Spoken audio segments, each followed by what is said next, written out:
अस्सलाम वालेकुम dear students, I am Mohammad Sajid Zahoor. Students, आज के लेक्चर में हम आइगन वैल्यूज़ और आइगन फंक्शंस के बारे में पढ़ेंगे कि किसी भी इंटेग्रल इक्वेशन की आइगन वैल्यूज़ और आइगन फंक्शन को हम किस तरह से फाइंड करते हैं। ठीक है, किसी इंटेग्रल इक्वेशन की आइगन वैल्यू और आइगन फंक्शन को हम कैसे फाइंड करते हैं वो आज के लेक्चर में डिटेल से पढ़ेंगे। तो मैं आइगन वैल्यू आइगन फंक्शन का कॉन्सेप्ट जो है वो एक एग्जांपल की मदद से एक्सप्लेन करूँगा। तो स्टूडेंट, सबसे पहले आप लोगों ने एक चीज़ माइंड में रखनी है कि आइगन वैल्यूज़ आइगन फंक्शन का कॉन्सेप्ट उस वक्त आएगा जब आपके पास जो गिवन इंटेग्रल इक्वेशन है वो होमोजीनियस है। ठीक है, गिवन इंटेग्रल इक्वेशन का होमोजीनियस होना ज़रूरी है। अगर आपकी गिवन इंटेग्रल इक्वेशन होमोजीनियस है तो देन उसकी आइगन वैल्यूज़ और आइगन फंक्शंस आप फाइंड कर सकते हैं। अगर वो होमोजीनियस नहीं है, नॉन होमोजीनियस है, तो उस केस में आप फिर ये अप्लाई नहीं कर सकते। ठीक है, तो सबसे पहले ये आपके सामने एक होमोजीनियस इंटेग्रल इक्वेशन दी गई है। ठीक है, होमोजीनियस इंटेग्रल इक्वेशन क्या होती है वो हम प्रीवियस लेक्चर्स में पढ़ चुके हैं। वो उसके लिए आप लोग प्रीवियस लेक्चर्स को एक दफ़ा वॉच करें अच्छे तरीके से। उसमें homogeneous, non homogeneous, linear and non linear, इन सब डेफिनेशन को भी डिटेल से मैंने एक्सप्लेन किया हुआ है। तो अब ये हमारे पास गिवन इक्वेशन नंबर 1 जो है ये होमोजीनियस इंटेग्रल इक्वेशन है और इसका कर्नल जो है वो कर्नल इसका साइंस के रेक्स है वो मैंने इधर लिख दिया। अब कर्नल क्योंकि ये सिंगल टर्म है तो ये सेपरेबल कर्नल है, इसमें टी वाली टर्म की प्रोडक्ट नहीं है, लेकिन आप इसको टी पावर 0 के फॉर्म में लिख सकते हैं। तो मीन्स का कर्नल जो है हमारा वो सेपरेबल कर्नल है। तो अब हमने जो प्रीवियस मेथड पढ़ा हुआ है इंटेग्रल इक्वेशन को सॉल्व करने का, हम वही सेम स्टेप्स इसके ऊपर अप्लाई करेंगे।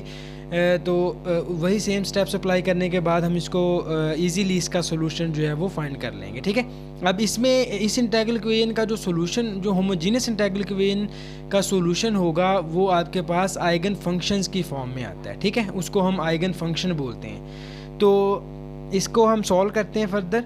अब ये हमारे पास कर्नल आ गया। अब मैं इक्वेशन नंबर 1 को थोड़ा सिंप्लीफाई करेंगे। अब फ्रॉम 1, अब इक्वेशन नंबर 1 में हम ये करेंगे कि इसके अंदर जो आपके पास इंटेग्रल को अगर आप देखें तो इंटेग्रल में साइन स्क्वायर एक्स मौजूद है, लेकिन इंटेग्रल हमारा विद रिस्पेक्ट टू टी है। तो इसका मतलब ये साइन स्क्वायर एक्स वाली टर्म हमारे पास इधर ये कांस्टेंट टर्म कंसीडर होगी। ठीक है, तो इसको आप इंटेग्रल साइन से बाहर ले आएंगे तो ये आ जाएगा lambda into sine square x into 0 to π/4 and 5t dt। ठीक है, ये वाला इंटेग्रल आपके पास इसका रह जाएगा। तो अब इस इंटेग्रल को आप पुट कर लें c के equal, let c is equal to 0 to π/4 and 5t dt। ठीक है, ये हम जिस तरह से पिछले क्वेश्चन में हम करते हैं ये बिल्कुल सेम वही काम आपने इधर भी करना है कि जो इंटेग्रल वाली टर्म होगी उसको हमने उसको c सपोज कर लेना है।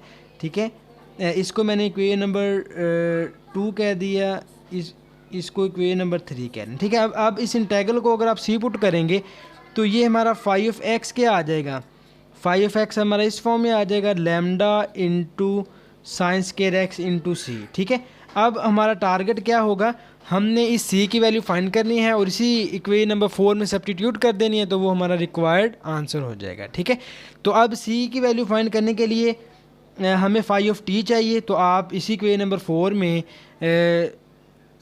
x की जगह पे t रिप्लेस करेंगे तो वो हमारे पास φ आ जाएगा। तो ये आ जाएगा lambda into sine square of t into c. ठीक है, इसको आप पुट कर दें इक्वेशन नंबर 3 में।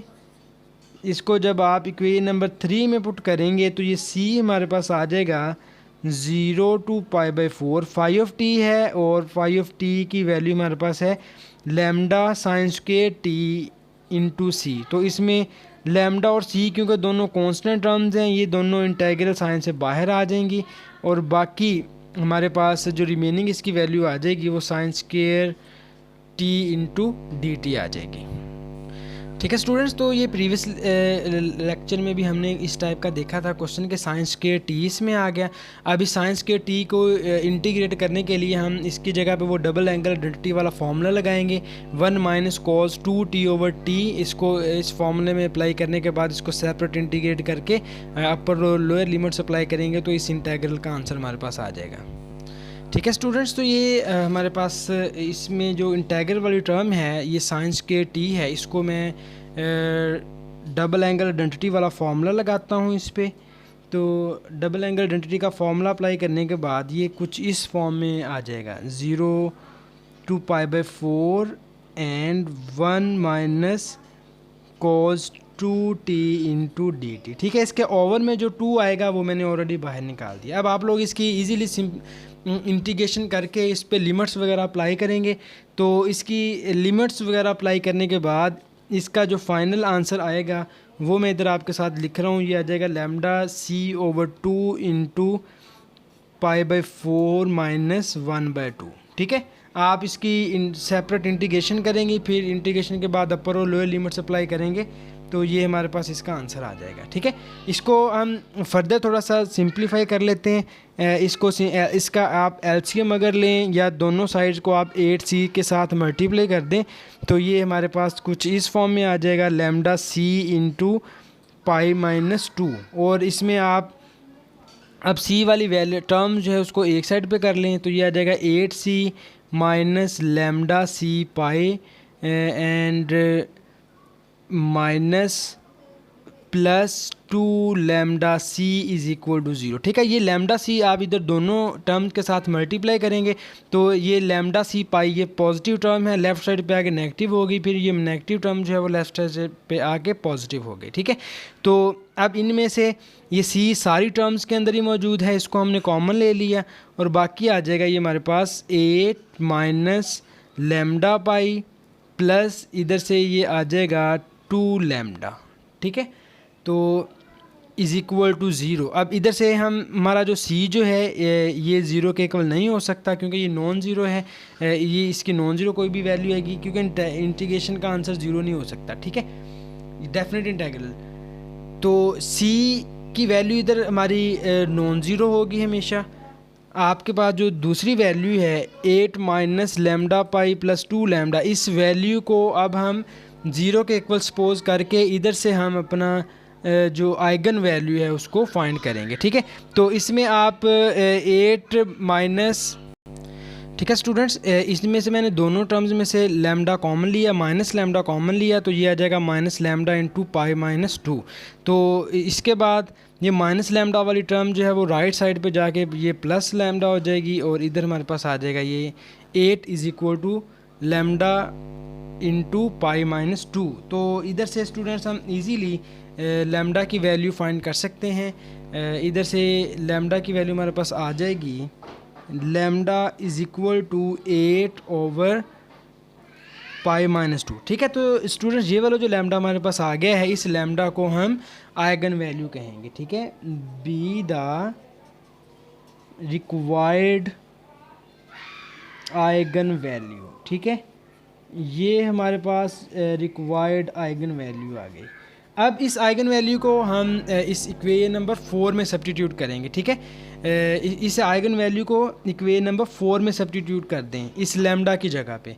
तो इसको 4 में सब्स्टिट्यूट करने के बाद जो हमारे पास रिमेनिंग फंक्शन बचेगा उसको हम आइगन फंक्शन बोलेंगे। ठीक है, इक्वेशन नंबर 4 बिकम्स, मीन्स कि इस आइगन वैल्यू के कोरिस्पॉन्डिंग जो आपके पास गिवन फंक्शन, न्यू फंक्शन जो बन जाएगा वो आइगन फंक्शन कहलाएगा। ठीक है, तो लैम्डा की जगह पे हम सब्स्टिट्यूट कर देंगे 8 ओवर π-2 और ये आ जाएगा sign square T into c. ठीक है, तो ये सी जो है इसको मैं इसके साथ लिख सकता हूँ 8c over π-2 into sine square t. ठीक है, तो ये वाला हमारे पास जो फंक्शन है ये आइगन फंक्शन है। ठीक है, be the required eigen function. ठीक है स्टूडेंट्स, ये बड़ा सिंपल सा काम है ये वाला भी, इसमें कोई इतना मुश्किल नहीं है। आप लोगों ने जो एक मेथड हमने सेकंड लेक्चर में पढ़ लिया था, ये सारा वही हमारा मेथड जो है वो कंटिन्यू चलता आ रहा है। आपने इनमें सब टर्म्स के अंदर इसमें सारा वो सेम ही प्रोसेस है, just eigen value eigen function के लिए जो गिवन इंटीग्रल इक्वेशन है वो होमोजीनियस होनी चाहिए। तो अगर होमोजीनियस इंटीग्रल इक्वेशन होगी तो ये फंक्शन हमारा इधर ये जो वैल्यू बनेगी इधर लैम्डा की फॉर्म में जो पोलिनोमियल आएगी ये हमेशा ज़ीरो के इक्वल बन जाएगी। ठीक है, क्योंकि अगर ये नॉन होमोजीनियस होगा तो फिर ये ज़ीरो नहीं आएगा, बल्कि इसके जगह पे कोई ना कोई वैल्यू आपके पास मौजूद होगी। ठीक है, ये ज़ीरो इसी वजह से आ रहा है क्योंकि हमारा जो गिवन इंटीग्रल इक्वेशन थी वो होमोजीनियस थी।